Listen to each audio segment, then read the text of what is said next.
नमस्कार दोस्तों, मैं रजत फैकल्टी एट गवर्नमेंट पॉलिटेक्निक बनाई और आज के लेक्चर में हम फिर से अपना वोकैब सेक्शन की सीरीज को आगे बढ़ाते हुए फिर से कुछ वर्ड्स के मीनिंग और उनके सिनोनिम्स को पढ़ेंगे।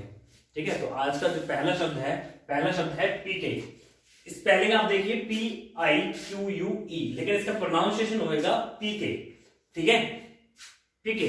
ठीक है, तो इसका प्रोनाउंसिएशन पीके है। आप इसको PQE मत बोलना, ये पीके का प्रोनाउंसिएशन है और इसका मतलब होता है मनमुटाव, आपस में कुछ लड़ाई झगड़ा।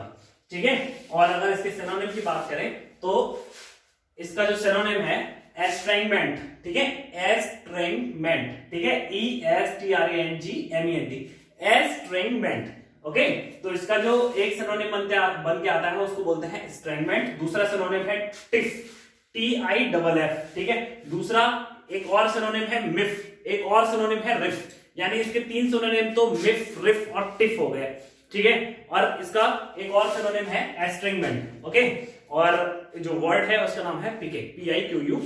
ठीक है, इसका मतलब होता है मनमुटाव। ओके, चलिए अगला शब्द है सुपरस्टिशन।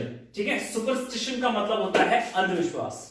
सुपरस्टिशन अंधविश्वास, यानी एक ऐसा विश्वास जिसका कोई सर पैर ना हो। ठीक है, अगर इसके सिनोनिम की बात करें तो सिनोनिम है वेगरे। ठीक है, वेगरे, VAGARY। ठीक है, वेगरे। ठीक है, वेगरे भी क्या होता है, इसका मतलब होता है अंधविश्वास। ठीक है, तो आप ज्यादातर वेगरे का यूज कम होता है, आप इसका मतलब यहीं तक रखिए। इतना ही आप सीखिए कि जो है सुपरस्टिशन का मतलब होता है अंधविश्वास। अगर बात करें अगला इनसाइडर्स। इनसाइडर्स शब्द को समझने के लिए आप जो है इंट्रोवर्ट और एक्सट्रोवर्ट को समझिए। पहले इंट्रोवर्ट एक शब्द होता है जिसको बोलते हैं अंतर्मुखी, और एक्सट्रोवर्ट मतलब बहिर्मुखी, यानी जो अपने अंदर की बातों को आसानी से बोल देते हैं वो है बहिर्मुखी यानी एक्सट्रोवर्ट, और जो अपने अंदर की बातों को अंदर ही रखते हैं, दूसरों से शेयर नहीं करते, उनको बोलते हैं इंट्रोवर्ट। तो ये जो शब्द है तो इनसाइडर्स, ये वहीं से निकल के आया है। और इनसाइडर्स का मतलब जो होता है वो होता है कपटी, मन के अंदर कपट, गलत भावना मन के अंदर रखने वाला, उसको बोलते हैं इनसाइडर्स। अगर इसके हम सिनोनिम की बात करें तो इसका जो सिनोनिम है पर्टेंटियस।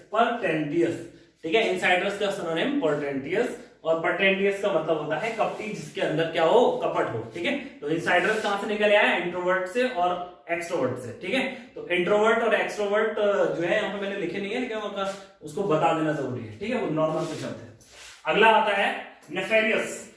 नेफेरियस का मतलब होता है बेईमान, जो जिंदा बेईमानी करे, या मतलब सामने दिखती दिखाती बेईमानी करने वाले को बोलते हैं नेफेरियस। ठीक है, अगर इसके सिनोनिम की बात करें तो उसका जो सिनोनिम है इम्पेरियस।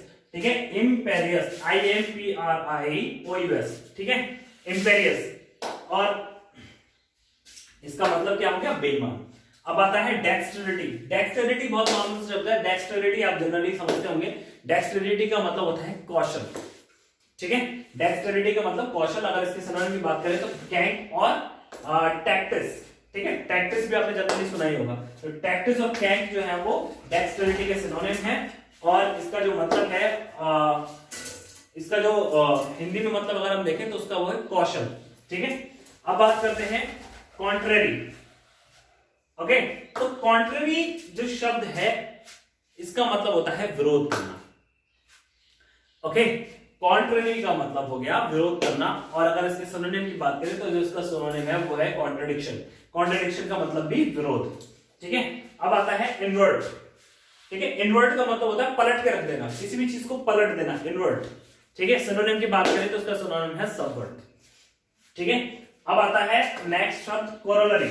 इंपॉर्टेंट शब्द है, जनरली यूज होता है जब भी कहीं परिणात्मक बोध कहीं भी होता है, किसी भी चीज के परिणाम का बोध कहीं भी होता है, उस कंडीशन में हम कोरोलरी का यूज करते हैं। और इसको इस शब्द का जो मतलब होता है वो परिणाम से होता है या परिणाम स्वरूप होता है। ठीक है, तो कोरोलरी, अगर कोरोलरी का हम सिनोनिम देखें तो क्या होगा, प्रोइज्म। ठीक है, क्या होगा, प्रोइज्म और कॉन्सेक्टरी।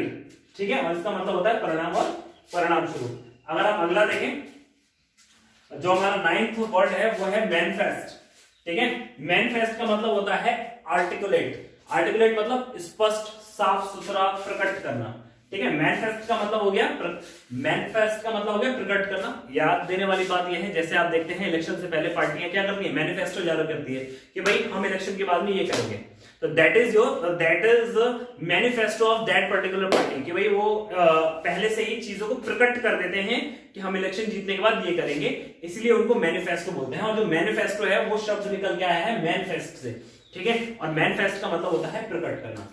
ओके, अगर हम आज के लास्ट शब्द की बात करें तो आज का लास्ट शब्द जो है वो रेस्ट है, ठीक है। रेस्ट का मतलब होता है टर्निंग, ठीक है। जैसे हम रिस्ट बोलते हैं इसको, जैसे हाथ में जो रिस्ट है, ठीक है, ये रिस्ट जो शब्द है वो रेस्ट से निकल के आया और इसका मतलब होता है मोड़ना, ठीक है। मोड़ना, टर्निंग पॉइंट, डायरेक्शन, ठीक है। तो इसका मतलब हो गया क्या, मोड़ना या हथियाना, ठीक है। आज के अपने इस लेक्चर को हम यही विराम देते हैं। इन सभी शब्दों को और उनके सिनोनिम्स को आप लोग याद करिए, रखिए, ठीक है। ये आपकी भाषा में, आपकी भाषा के रीडिंग स्किल और राइटिंग स्किल में बहुत सारा सुधार लेकर के आएंगे। अगला लेक्चर आने तक के लिए धन्यवाद।